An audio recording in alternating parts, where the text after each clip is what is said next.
Air India has slashed more than a quarter of its international flights. Which routes are getting hit the hardest? Why are the cuts happening? And could domestic travel be next? More importantly, if you're booking a flight right now, what should you keep in mind in these deeply uncertain times for global aviation due to the ongoing Gulf War? In this video, we break down the growing disruption to international air travel for you. Air India has announced sweeping cuts to its international flights for the period between June and August, removing a total of 145 flights per week or 600 flights per month across North America, Europe, SAARC, which includes countries like Sri Lanka, Nepal, and Bangladesh, as well as Southeast Asia and Australia, in what is an overall cut of about 27% across its international network. In North America, Air India's most critical international market, weekly flights have reduced from 51 to 33, amounting to a reduction of 39%. Services on routes such as Delhi-Chicago, Delhi-New York, and Mumbai-New York are being temporarily suspended, although the airline has added 4 extra Mumbai-New York flights, taking that route to 7 weekly services. The flight capacity on US routes is already constrained, with services offered only by rivals United Airlines and American Airlines, which have a daily flight each to Delhi from New York. In Europe, schedule changes have been made on routes to Paris, Copenhagen, Milan, Vienna, Zurich, and Rome, where altogether 34% of flights have been withdrawn. However, services to London, Manchester, and Amsterdam remain unaffected. Flight cuts are not confined merely to westward routes, which have been severely impacted due to airspace restrictions over the Gulf region, which I will explain a bit later, but the capacity reduction has also spilled over to routes in Southeast Asia, SAARC, and Australia. The Asia-Pacific region has in fact seen the steepest reductions, with 57% of flights across destinations such as Kathmandu, Dhaka, Colombo, Bangkok, Shanghai, Singapore, Kuala Lumpur, Ho Chi Minh City. One of the busiest routes, Singapore too, has seen drastic cuts, with as many as 21 flights per week withdrawn from Delhi, Mumbai, and Chennai. Further east, Delhi-Melbourne and Delhi-Sydney flights have reduced from 7 per week to 4 flights per week. Now, Air India says if you are among the passengers hit, the airline will offer reaccommodation on alternative Air India flights, complimentary date changes, or full refunds as applicable. So why is it that we are seeing these flight cuts now? The reductions in flight capacity during the peak summer travel season are a direct fallout of the West Asia conflict, which has forced airlines operating between Asia and Europe to avoid the conflict-hit airspace for safety reasons, vacating vast stretches across the Gulf region and leaving only a narrow corridor connecting Europe to Asia, resembling the shape of an eye. As a result, Air India has been compelled to take longer routings, adding nearly 5 to 6 hours to travel times on flights to North America, which includes a refueling stop in Vienna and Rome. For Indian carriers, the disruption has been compounded by Pakistan's ban on the use of its airspace by Indian airlines since Operation Sindoor in April 2025, putting them at a clear disadvantage with European peers like Lufthansa, Air France-KLM, British Airways, among others. The sharp reduction in international flights is, however, not limited to Air India alone.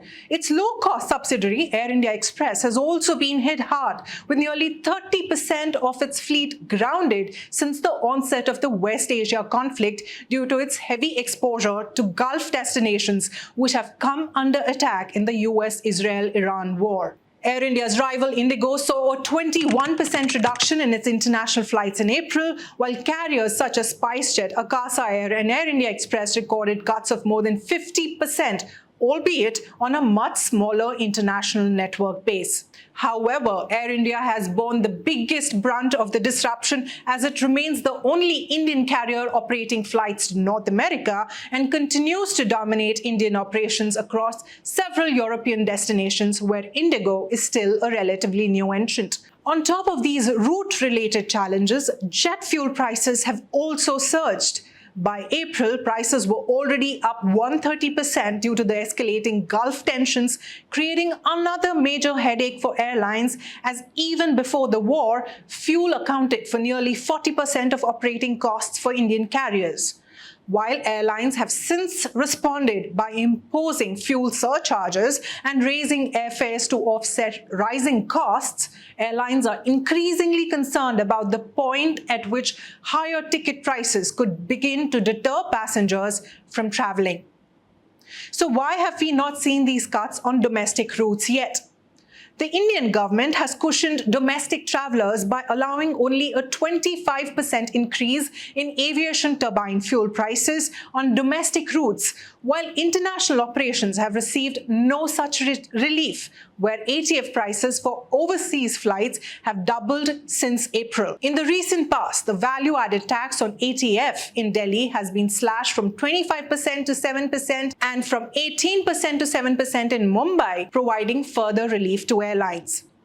But despite these interventions, fares have surged at least 40 to 50% both on domestic and international routes. As this data we gathered from ClearTrip shows, there are hikes across Delhi, Mumbai, Bangalore, Delhi and Mumbai, Chennai on domestic routes, but also London, Paris, Thailand and Singapore. Airline officials have been warning that even domestic flights may soon be cut. Why? Because for some airlines, it is actually becoming cheaper to ground aircraft than keep flying them as fuel prices soar and ticket prices can't be raised enough to cover those costs, as passengers simply won't travel at such high airfares.